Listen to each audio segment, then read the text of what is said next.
What it do, Cucksters? It's your boy, the Hater, and it's time for the first ever, a day of firsts, the first ever Hater LFG review.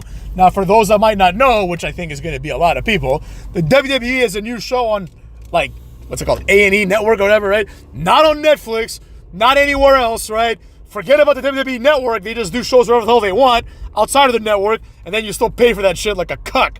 But anyways, the point is, this show is effectively the next version of Tough Enough, right? It's a reality TV show. The Hater loves his reality TV, where they get 16 jabrones and they get 4 coaches. The coaches are as follows. The people on your screen. King Booker, right? Mickey James, The Undertaker player, and of course, my personal favorite coach, Bubba Ray Dudley. Now, before we get to the episode itself, right, what I'm going to do is every time I review this show, I'm going to give like some sort of power rankings of how I feel about different people. This week, I'm not going to do that because, quite frankly, we haven't seen enough, right? It's like if you watch, like, you know, an episode of Survivor, right? Sometimes, like, you know, the first episode, someone gets eliminated, and I think, wow, like, maybe they should eliminate someone in the first episode, you know? Give them, like, a double chance to, like, correct themselves. I don't know how you do it, but figure it out, right? So I'm taking that same philosophy and putting it here. So, the show starts, and they got 16 people. Off the bat, the Hater makes some observations. First of all, the majority of these people are like real athletes, right? Now, some of them, like, I forget her name, the black girl who won the Olympic gold medal, some of them, like her, have transferable skills, right? Wrestling and pro wrestling are obviously not the same, but, you know, you apply elements of amateur wrestling when you do a wrestling match. So she's already, like, built for that, right? Then you got a bunch of, like, free safeties and linebackers, right? And quite frankly, you know, in my personal opinion, very few people stood out. So I'm going to talk about the ones that stand out, right? First of all, the black girl that I just mentioned, like, whatever, Tyra something Steele. We'll call her Steele, cucks. Then the blonde girl that she wrestled on the first episode. She was pretty good in terms of her wrestling, right? And there was a fat broad who I thought was good. Not the Samoan one that cut the good promo, but the other one. There was this girl. She had such a unique look, right? And I'm not trying to be mean or anything, right? But she wasn't like an attractive girl, right? She was overweight. She was a little bit goofy looking. But for some reason, that really fit well. Like, you want to see more of her just crushing, you know, like fucking Dakota Kai or something like that, right? Now, on the side of the men, quite frankly, there's very few people that, you know, stood out. So I'm going to go with level C. There's the guy who has like a little moon tattoo on his face. Right, whatever, Moreau, something Moreau, right? Something Moreau, that guy is someone that has something there. There's another guy called Jasper up in this bitch. Big black guy. The thing that I liked about him was his look, right? He was a weird looking guy, like a circular fat face, but he was dressed really well, right?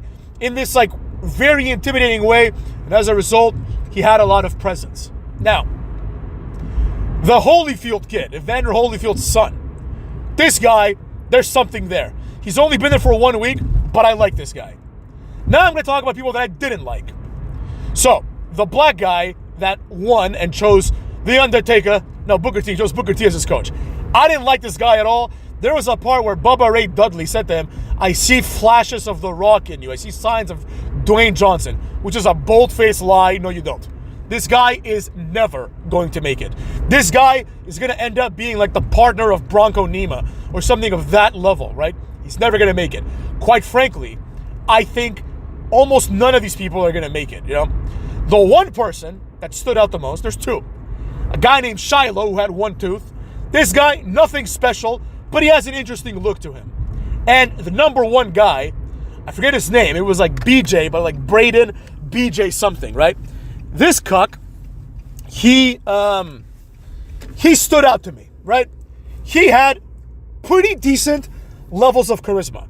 Now, I'm not saying that he was like crazy charismatic or anything of that nature, because, you know, like we've seen people like that before. Like this guy could easily have Grayson Waller written all over him, right? And he probably will have Grayson Waller written all over him.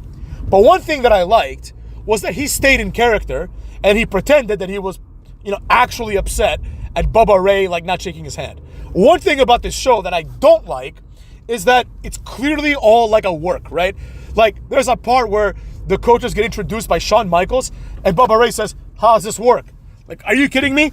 You know, obviously, before they signed the contract to do the show, this was explained to them in great detail. Ain't no doubt about it. You know what I mean? But Bubba Ray, to sell the show, has to pretend he doesn't know what's going on. Booker T, The Undertaker, and Mickie James, and Bubba Ray, have to pretend that they don't realize that the first two people that they choose, who the winners are going to pick their favorite coaches. Like, they already know all this shit, right? So, with that in mind, we have to look at it as what it is, right? A work. But it's still entertaining, right? All of wrestling is a work, and all of wrestling is entertaining.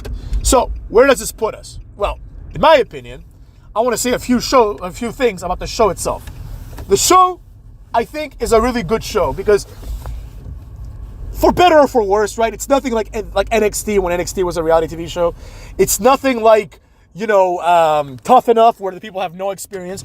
These are people that are already signed by the WWE, right?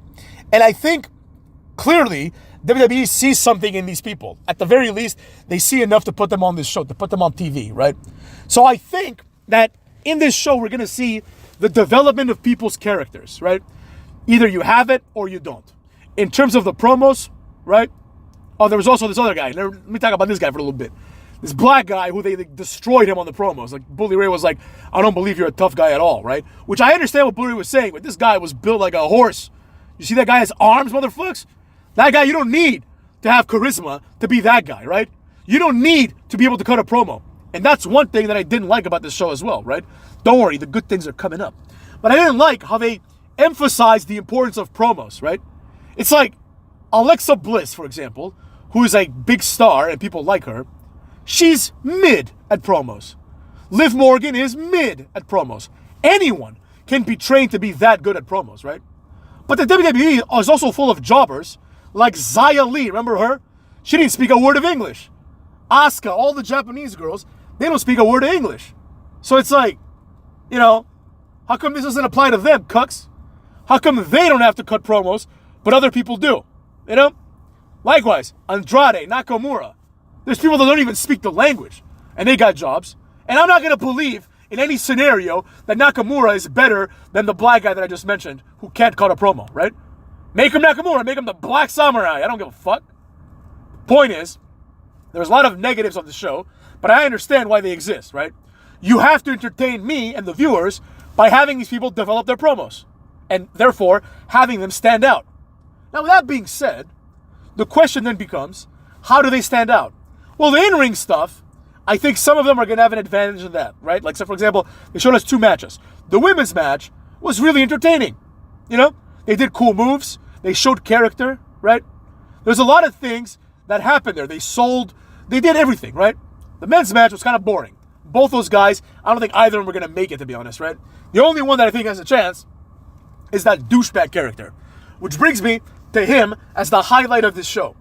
A lot of people online didn't like this guy, right? A lot of people said this guy's such a douche. And this is why he's good at what he does.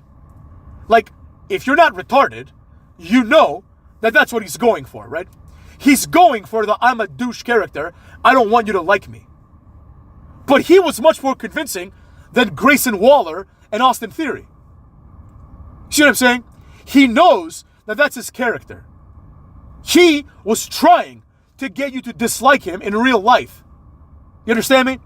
Because wrestling fans need to be worked. People thought that this guy, is naturally this way. And he might be. He might actually be a massive douchebag like he portrayed himself. Very possible. Nevertheless, cuckolds, he did the job. He convinced people, and he even started a storyline within the show with Bubba Ray and somewhat The Undertaker, right?